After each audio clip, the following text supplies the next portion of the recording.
Welcome to illuminative Kannada YouTube channel. So ಇವತ್ತಿನ ವಿಡಿಯೋದಲ್ಲಿ text book third year B optional Kannada ಯಾರು ತೊಗೊಂಡಿದ್ದೀರೋ ಅವರಿಗೆ ಟೆಕ್ಸ್ಟ್ ಬುಕ್ 4ರಲ್ಲಿ ಬರುವಂತಹ ಬ್ಲಾಕ್ 3ನಲ್ಲಿ ಘಟಕ 16ನೆಯ ಲೆಸನ್ ರಸಾನುಭವ ರಸವಿಜ್ಞಾನಗಳ ಬಗ್ಗೆ ಇವತ್ತಿನ ವಿಡಿಯೋದಲ್ಲಿ ತಿಳ್ಕೊತೇವೆ. ಹಾಗೆ ಸೊ ಯಾರ್ಯಾರು ಫಸ್ಟ್ ಟೈಮ್ ವಾಚ್ ಮಾಡ್ತಿದ್ದೀರಾ ಅವರು ಸಬ್ಸ್ಕ್ರೈಬ್ ಮಾಡಿ, ಹಾಗೆ ಪಕ್ಕದಲ್ಲಿರೋ ಬೆಲ್ಲೈಕನ್ನ ಕ್ಲಿಕ್ ಮಾಡಿ, ಆಲ್ ನೋಟಿಫಿಕೇಷನ್ ಮೇಲೆ ಕ್ಲಿಕ್ ಮಾಡಿ ಅಂತ ಹೇಳ್ತಾ ಇನ್ನು ಹೆಚ್ಚಿನ ವೀಡಿಯೋಸ್ಗಾಗಿ ಹಾಗೆ ಟೆಕ್ಸ್ಟ್ ಬುಕ್ 5ರ ಬಗ್ಗೆಯೂ ಕೂಡ ನಿಮಗೆ with lesson and lesson explain ಹಾಗೆಯೇ ನಿಮಗೆ ನೋಟ್ಸು ಕೂಡ ಮುಂದಿನ ವಿಡಿಯೋಸ್ಗಳಲ್ಲಿ ಬರುತ್ತೆ ಅಂತ ಹೇಳ್ತಾ let's start the lesson. First ಪೀಠಿಕೆ. ಭಾರತೀಯ ಕಾವ್ಯಶಾಸ್ತ್ರದಲ್ಲಿ ರಸ ಎಂಬುದು ಅತ್ಯಂತ ಮುಖ್ಯವಾದ ತತ್ವವಾಗಿದೆ. ಕಾವ್ಯ, ನಾಟಕ, ಸಂಗೀತ, ನೃತ್ಯ ಇತ್ಯಾದಿ ಕಲಾರೂಪಗಳ ಅಂತಿಮ ಗುರಿಯೇ ರಸಾನುಭವವನ್ನು ಉಂಟು ಮಾಡುವುದು. ರಸವೇ ವೈಷಮ್ ಎಂದು ಉಪನಿಷತ್ ವಾಕ್ಯದಂತೆ ರಸವು ಆನಂದದ ಪರಮ ಸ್ಥಿತಿಯನ್ನು ಸೂಚಿಸುತ್ತದೆ. ಕವಿ ಅಥವಾ ನಾಟಕಕಾರರು ತನ್ನ ಕೃತಿಯ ಮೂಲಕ ಸಹೃದಯನ ಮನಸ್ಸಿನಲ್ಲಿ ಒಂದು ವಿಶೇಷ ಭಾವಾನಂದವನ್ನು ಉಂಟು ಮಾಡುತ್ತಾನೆ. ಈ ಆನಂದ ಭಾವವೇ ರಸಾನುಭವ ಎಂದು ಕರೆಯಲ್ಪಡುತ್ತದೆ. ಆದರೆ ಕೆಲವೊಮ್ಮೆ ಈ ರಸಾನುಭವ ಸರಿಯಾಗಿ ಮೂಡಿಬರದೆ ಅಡಚಣೆ ಉಂಟಾಗುತ್ತದೆ. ಇವುಗಳನ್ನು ರಸವಿಘ್ನಗಳು ಎಂದು ಕರೆಯುತ್ತಾರೆ. ರಸದ ಸೃಷ್ಟಿಗೆ ಅನುಕೂಲವಾದ ಅಂಕಗಳು ಇಲ್ಲದಿದ್ದಾಗ ಅಥವಾ ವಿಶೋಧಕ ಅಂಶಗಳು ಅನುಕೂಲವಾದ ಅಂಶಗಳು ಇಲ್ಲದಿದ್ದಾಗ ಅಥವಾ ವಿರೋಧಕ ಅಂಶಗಳು ಹೆಚ್ಚಾದಾಗ ರಸವಿಘ್ನಗಳು ಉಂಟಾಗುತ್ತವೆ.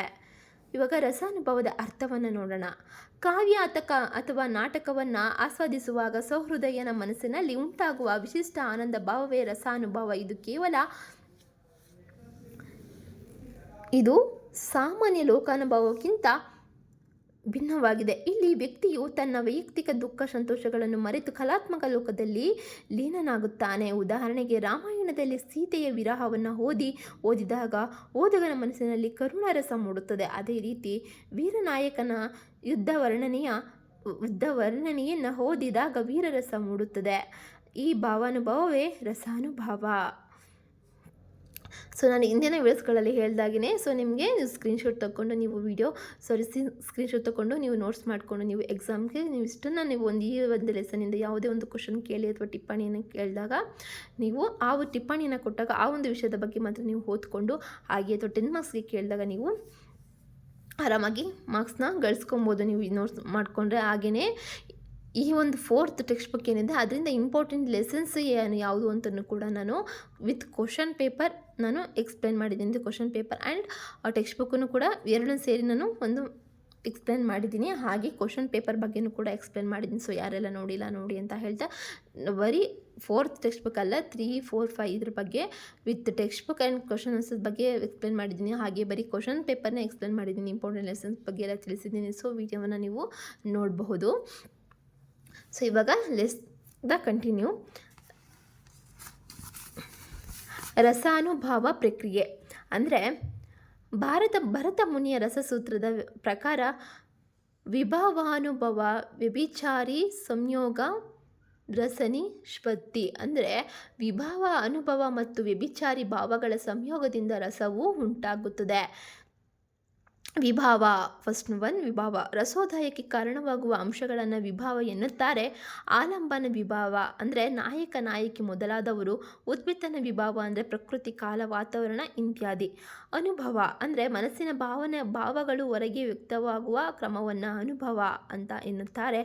ಉದಾಹರಣೆಗೆ ಕಣ್ಣೀರು, ನಗು, ಕಂಪನ, ಮುಖಭಾವ. ಥರ್ಡ್ ಒನ್ ವ್ಯಭಿಚಾರಿ ಭಾವ ಅಂದರೆ ಸ್ಥಾಯಿ ಭಾವವನ್ನು ಪೋಷಿಸುವ ತಾತ್ಕಾಲಿಕ ಭಾವಗಳು ವ್ಯಭಿಚಾರಿ ಭಾವಗಳು. ಉದಾಹರಣೆಗೆ ಚಿಂತೆ, ಅಸಂತೋಷ, ನಿರಾಶೆ, ಹರ್ಷ.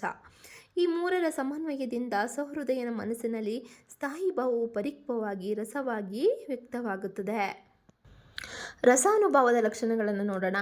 ಆನಂದ ಮಮತೆ ಅಂದರೆ ರಸಾನುಭವದಲ್ಲಿ ಆನಂದ ಅಡಕವಾಗಿದೆ. ಕರುಣಾರಸದಲ್ಲಿಯೂ ಸಹ ಒಂದು ವಿವಿಧ ಸೌಂದರ್ಯವಿರುತ್ತದೆ. ಅಲೌಕಿಕತೆ ಅಂದರೆ ರಸಾನುಭವವು ಸಾಮಾನ್ಯ ಜೀವನದ ಅನುಭವವಲ್ಲ, ಇದು ಕಲಾತ್ಮಕ ಹಾಗೂ ಅಲೌಕಿಕ ಅನುಭವವಾಗಿದೆ. ಸಾಮಾನ್ಯೀಕರಣ ಅಂದರೆ ವೈಯಕ್ತಿಕ ಭಾವನೆಗಳು ಸಾಮಾನ್ಯ ಮಾನವೀಯ ಭಾವನೆಗಳಾಗಿ ಪರಿವರ್ತನೆಗೊಳ್ಳುತ್ತವೆ. ಸಹೃದಯತೆ ಅಂದರೆ ರಸಾನುಭವವನ್ನು ಅನುಭವಿಸಲು ಸಹೃದಯತೆ ಅಗತ್ಯ. ಸಂವೇದನಾಶೀಲ ಮನಸ್ಸುಳ್ಳವನೇ ರಸಸ್ಪಾದನೆ ಮಾಡಬಲ್ಲನು. ರಸವಿಘ್ನಗಳ ಅರ್ಥ ಏನಪ್ಪ ಅಂದರೆ ರಸದ ಸೃಷ್ಟಿಗೆ ಅಡ್ಡಿಯಾಗುವ ಅಂಶಗಳನ್ನು ರಸವಿಘ್ನಗಳು ಎಂದು ಕರೆಯುತ್ತಾರೆ. ಕಾವ್ಯ ಅಥವಾ ನಾಟಕದ ಆಸ್ವಾದನೆ ಸರಿಯಾಗಿ ಆಗದಂತೆ ಮಾಡುವ ಎಲ್ಲ ದೋಷಗಳು ರಸವಿಘ್ನಗಳಾಗಿವೆ. ಅಭಿನವಗುಪ್ತನು ರಸಾನುಭವಕ್ಕೆ ಅಡ್ಡಿಯಾಗುವ ಅನೇಕ ಕಾರಣಗಳನ್ನು ಇಲ್ಲಿ ವಿವರಿಸಿದ್ದಾರೆ. ನಾವು ನೋಡೋಣ. ರಸವಿಘ್ನಗಳ ವಿಧಗಳು. ಅಸಂಭನೆ ಅಂದರೆ ಕಥೆಯ ಘಟನೆಗಳು ನಂಬಲಾಗದ ರೀತಿಯಲ್ಲಿ ಇದ್ದರೆ ಅದನ್ನು ಏನಂತ ಕರಿತೇವೆ? ರಸವಿಘ್ನ ಅಂತ ಕರಿತೇವೆ. ಉದಾಹರಣೆಗೆ ಅತಿಯಾದ ಅಸಾಧ್ಯ ಘಟನೆಗಳು, ಹಾಗೆ ಯುಕ್ತಿಹೀನ ಪ್ರಸಂಗಗಳು. ಇವು ಸಹೃದಯದಲ್ಲಿ ವಿಶ್ವಾಸ ಮೂಡಿಸದೆ ರಸಾನುಭವವನ್ನು ಕುಂಠಿತಗೊಳಿಸುತ್ತದೆ. Second one, ಅನೌಚಿತ್ಯ. ಪಾತ್ರ ಕಾಲ ಸ್ಥಳಗಳಿಗೆ ತಕ್ಕ ಮಾತು ಅಥವಾ ವರ್ತನೆ ಇಲ್ಲದಿದ್ದರೆ ಅನೌಚಿತ್ಯ ಉಂಟಾಗುತ್ತದೆ. ಉದಾಹರಣೆಗೆ ಋಷಿಯೊಬ್ಬನು ಅಸಭ್ಯವಾಗಿ ಮಾತನಾಡುವುದು, ವೀರನಾಯಕನು ಅತಿಯಾದ ಭಯಪಡುವುದು. ಸೊ ಇದು ಇಸ್ ನಾಟ್ ಫೇರ್ ಅಲ್ವಾ? ಇದು ರಸವನ್ನು ಹಾಳು ಮಾಡುತ್ತೆ. ಅತಿಶಯೋಕ್ತಿ ಅಂದರೆ ಅತಿಯಾದ ವರ್ಣನೆ ಅಥವಾ ಅತಿರಂಜಿತ ಚಿತ್ರಣ ರಸವಿಘ್ನಕ್ಕೆ ಕಾರಣವಾಗುತ್ತೆ. ಉದಾಹರಣೆಗೆ ಸಣ್ಣ ಘಟನೆಯನ್ನು ಅತಿಯಾಗಿ ವರ್ಣಿಸುವುದು, ಅತಿಯಾದ ಅಲಂಕಾರ, ಪ್ರಿಯತೆ ಇರುವುದನ್ನು ಇದರಿಂದ ಸಹಜತೆ ಕಳೆದುಕೊಳ್ಳುತ್ತದೆ. ಫೋರ್ತ್ ಒನ್, ಶಬ್ದ ದೋಷ ಅಂದರೆ ಭಾಷೆಯ ದೋಷಗಳು ರಸಾನುಭವಕ್ಕೆ ಅಡ್ಡಿಯಾಗುತ್ತವೆ. ಉದಾಹರಣೆಗೆ ಅಸ್ಪಷ್ಟ ಪದ ಪ್ರಯೋಗ, ವ್ಯಾಕರಣ ದೋಷ, ಕಠಿಣ ಭಾಷೆ. ಇದು ಓದುಗರ ಮನಸ್ಸನ್ನು ವಿಚಲಿತಗೊಳಿಸುತ್ತದೆ. ಫಿಫ್ತ್ ಒನ್, ಅರ್ಥದೋಷ ಅಂದರೆ ಅಸ್ಪಷ್ಟ ಅಥವಾ ವಿರೋಧ ಭಾವಪೂರ್ಣ ಅರ್ಥವು ರಸವಿಘ್ನಕ್ಕೆ ಕಾರಣವಾಗುತ್ತೆ. ಸೊ ಇವೆಲ್ಲವೂ ಕೂಡ ಇದನ್ನೇ ನಾವೇನಂತ ಕರಿತೇವೆ? ರಸವಿಘ್ನಗಳು ಅಂತ ಕರಿತೇವೆ. ಸೊ ರಸವಿಘ್ನಗಳಲ್ಲಿ ಟೋಟಲ್ ಎಷ್ಟು? 7 ವಿಘ್ನಗಳಿವೆ. ನಾವೀಗ ನೋಡಿದ್ವಲ್ಲ ಅದು. ಉದಾಹರಣೆಗೆ ಅಸಂಗತ ಭಾವನೆಗಳು, ಅರ್ಥಹೀನ ವಾಕ್ಯಗಳು. ಇದು ಅರ್ಥದೋಷದ ಉದಾಹರಣೆ. ಅಸಂಗತ ಭಾವನೆಗಳು ಹಾಗೆ ಅರ್ಥಹೀನ ವಾಕ್ಯಗಳು. 6th one, ರಸಭಂಗ. ಒಂದು ರಸ ನಡೆಯುತ್ತಿರುವಾಗ ಮಧ್ಯೆ ವಿರೋಧಿ ರಸವನ್ನು ತರುವುದರಿಂದ ಅದೇನಾಗುತ್ತೆ? ರಸಭಂಗ ಉಂಟಾಗುತ್ತೆ. ಉದಾಹರಣೆಗೆ ಕರುಣ ಪ್ರಸಂಗದಲ್ಲಿ ಹಾಸ್ಯವನ್ನು ತರುವುದು, ವೀರರಸದ ಮಧ್ಯೆ ಅನಾವಶ್ಯಕ ಶೃಂಗಾರ. ಇದರಿಂದ ರಸದ ನಿರಂತರತೆ ನಾಶವಾಗುತ್ತೆ. 7th ಒನ್, ಸಹೃದಯ ಭಾವ. ಓದುಗರಲ್ಲಿ ಸಹೃದಯತೆ ಇಲ್ಲದಿದ್ದರೆ ರಸಾನುಭವ ಸಾಧ್ಯವಾಗುವುದಿಲ್ಲ. ಉದಾಹರಣೆಗೆ ಕಾವ್ಯದ ಅರಿವು ಇಲ್ಲದಿರುವುದು, ಹಾಗೆ ಭಾವಸ್ಪಂದನೆ ಕೊರತೆ. ಸೊ ಕಾವ್ಯದ ಅರಿವಿಲ್ಲದೆ ನಾವು ಕಾವ್ಯನ ಓದ್ತೀವಿ ಅಂದರೆ ನಮಗೇನೂ ಅರ್ಥ ಆಗಲ್ಲ. ಹಾಗೆ ರಸವಿಘ್ನಗಳ ಪರಿಣಾಮವನ್ನು ನೋಡೋದಾದರೆ ರಸಸ್ವಾದನೆ ಕಡಿಮೆಯಾಗುತ್ತೆ, ಓದುಗರ ಆಸಕ್ತಿ ಕುಗ್ಗುತ್ತದೆ, ಕೃತಿಯ ಸೌಂದರ್ಯ ಹಾನಿಯಾಗುತ್ತದೆ, ಕಲಾತ್ಮಕ ಮೌಲ್ಯ ಕುಂದುತ್ತದೆ. ಆದ್ದರಿಂದ ಕವಿ ಅಥವಾ ನಾಟಕಕಾರನು ರಸವಿಘ್ನಗಳನ್ನು ತಪ್ಪಿಸಲು ವಿಶೇಷ ಗಮನ ಹರಿಸಬೇಕಾಗತ್ತೆ. ಉಪಸಂಹಾರವನ್ನು ನೋಡೋಣ. ರಸವು ಭಾರತೀಯ ಕಾವ್ಯಶಾಸ್ತ್ರದ ಆತ್ಮವಾಗಿದೆ. ರಸಾನುಭವ ಸಹೃದಯನ ಮನಸ್ಸಿಗೆ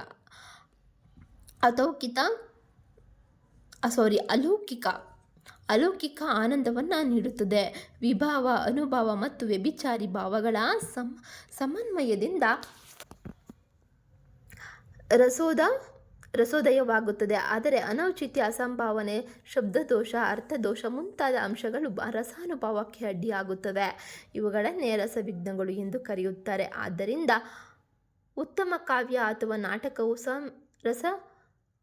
ರಸಪೂರ್ಣವಾಗಿರಬೇಕು ಮತ್ತು ರಸವಿಘ್ನಗಳಿಂದ ಮುಕ್ತವಾಗಿರಬೇಕು. ಆಗ ಮಾತ್ರ ಸಹೃದಯನು ನಿಜವಾದ ರಸಸ್ವಾದನೆ ಪಡೆಯಲು ಸಾಧ್ಯವಾಗುತ್ತದೆ.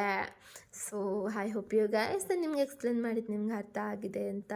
ಹಾಗೆಯೇ ಇದುವರೆಗೂ ನೋಡೋದಕ್ಕೆ ಎಲ್ಲಿ ಸ್ಕಿಪ್ ಮಾಡಿದೆ ವಿಡಿಯೋ ನೋಡೋದಕ್ಕೆ ಥ್ಯಾಂಕ್ ಯು ಅಂತ ಹೇಳ್ತಾ, ಸೊ ಒಳ್ಳೆ ಮಾರ್ಕ್ಸ್ ತಗೊಳ್ಳಿ, ಚೆನ್ನಾಗಿ ಓದಿ ಹಾಗೆ ಅಂತ ಹೇಳ್ತಾ, ಸೊ ಇನ್ನಷ್ಟು ವಿಡಿಯೋಗಳಿಗಾಗಿ ಸಬ್ಸ್ಕ್ರೈಬ್ ಮಾಡಿ, ಹಾಗೆ ಪಕ್ಕದಲ್ಲಿರೋ ಬೆಲ್ ಐಕಾನ್ನ ಕ್ಲಿಕ್ ಮಾಡಿ, ಆಲ್ ನೋಟಿಫಿಕೇಷನ್ ಮೇಲೆ ಕ್ಲಿಕ್ ಮಾಡಿ ಅಂತ ಹೇಳ್ತಾ, ಸೊ ಇಷ್ಟಾರೆ ಲೈಕ್ ಮಾಡಿ, ಹಾಗೆ ನಿಮ್ಮ ಅನಿಸಿಕೆಗಳನ್ನ ಕಮೆಂಟ್ ಮೂಲಕ ತಿಳಿಸಿ, ಹಾಗೆ ನಿಮ್ಮ ಫ್ರೆಂಡ್ಸ್ಗೂ ಕೂಡ ಶೇರ್ ಮಾಡಿ. ಅವ್ರು ಯಾರು ಆಪ್ಷನಲ್ ಕನ್ನಡ ತೊಗೊಂಡಿರ್ತಾರೋ ಅವ್ರಿಗೂ ಕೂಡ ಯೂಸ್ಫುಲ್ ಆಗಲಿ ಅಂತ ಹೇಳ್ತಾ, so see you the next video. Bye, take care.